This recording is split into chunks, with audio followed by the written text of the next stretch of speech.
Pinag-bet pa ni Abby.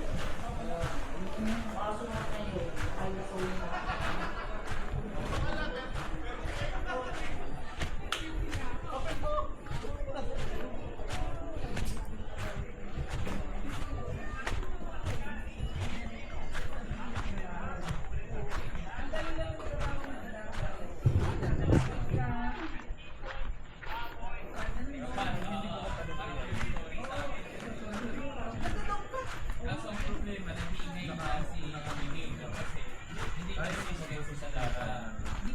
Hindi si Carl. Upgrade mo si Mark.